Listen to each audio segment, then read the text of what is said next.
go back, say, 20 years ago, how much melt was happening in Greenland compared to today? As recently as the 1980s, Greenland ice was basically stable. We've had an abrupt warming in just the last 2 decades. What's happening, and as we expect climate change to continue warming, that we get a number of multiplying effects. Snowline goes up, that increases a dark bare ice area. Rainfall goes up, that also darkens the surface. Melt lakes are forming higher on the inland ice. Wildfire increasing is delivering more dark black carbon to the surface of the ice sheet. There's even microbial blooms on the ice sheet. And that's just at the surface. That's 5 multiplying factors. Then the water drains in and it's warmer than the ice. And warmer ice is softer, it flows faster. That's one more multiplying factor. The water at the bed of the ice sheet is lubricating the flow. That's another factor. The water comes out the front, it drives heat exchange with the ocean.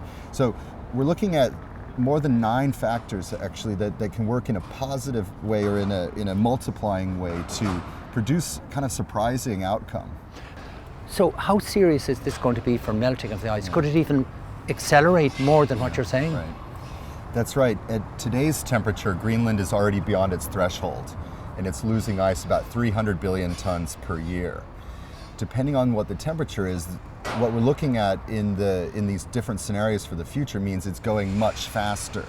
So the path that we choose here in Paris and going into the future should be very ambitious, because we want to keep temperatures as low as we can.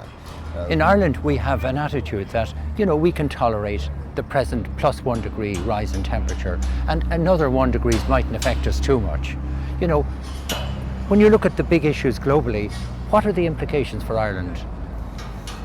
Even if Ireland can tolerate 1-2 degrees of warming, it's part of a global system, and we'll feel those economic shocks coming from outside of Ireland, coming from places like Greenland, the environmental shock of 1 meter plus sea level rise. And again, the economic shocks of migration, market volatility because of drought in Australia.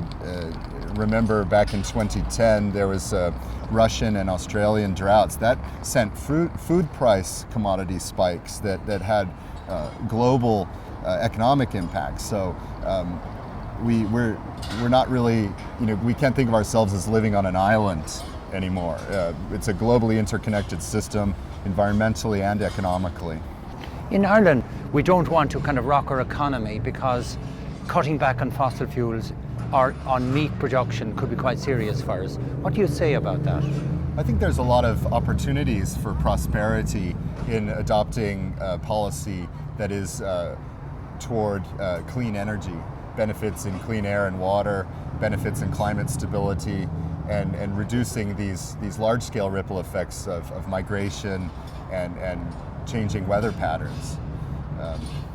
In Ireland, what's happening in Greenland, this melting is producing a cold pool in the North Atlantic. We have record cold sea surface temperatures right now in the North Atlantic at the same time that the world is record warm. That conspicuous pattern is actually driving stronger storms that are pointed right to Ireland. So you'll see stronger storms going forward, and what disruption that has, I think you know better than I do. There are certain people saying that we're not in a climate crisis and that we can manage this, and it's a much longer issue and much slower. Is that true? I don't think so. I think it's already a crisis, and I wouldn't bank my kids' future on hoping for a low climate sensitivity. The science that I'm seeing is that climate sensitivity is, if anything, higher than what it's been reported in the past, not less. There may be a few vocal critics that latch on to one publication that says low sensitivity, but the mainstream science isn't like that. And when you consider the risks involved, you just don't want to bank on hoping for the best, because the risk is so high here. Do you think COP21 is going to achieve a stable climate that will avoid most of this, the worst of what's coming down the track? COP21 is a target, and we should set a very low target for our temperature at the end of century. And so you hear this 2-degree target. Some have called it a 2-degree guardrail. Anything beyond that is mayhem.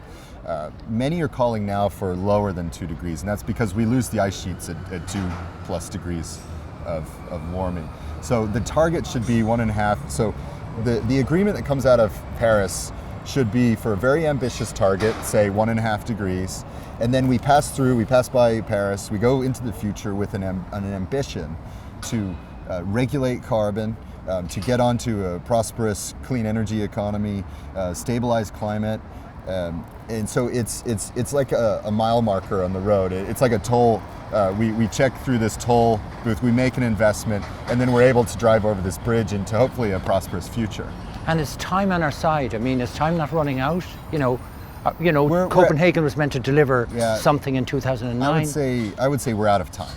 We're out of time. So we have to make some tough decisions now, for the sake of our children, for the sake of our coastlines, for the sake of our nations, for the sake of stability. I think it's a no-brainer. It's not going to be easy, but there'll be a lot of benefits, rewards for that hard work. So, from your point of view, with the scientific work you're doing, what's the message that you'd like to get out to our program? What we've learned in Greenland has surprised us in how fast the ice can go, and that's true also in Antarctica. There's some big stuff going on down there. So as a scientist, in judgment, ice is a very sensitive indicator. It tells a story, and it's telling us that we should not underestimate nature's ability or its power to respond, and that us being part of nature, we need to find really a reciprocal relationship with nature instead of just taking. We need to give back to nature and establish that kind of balance.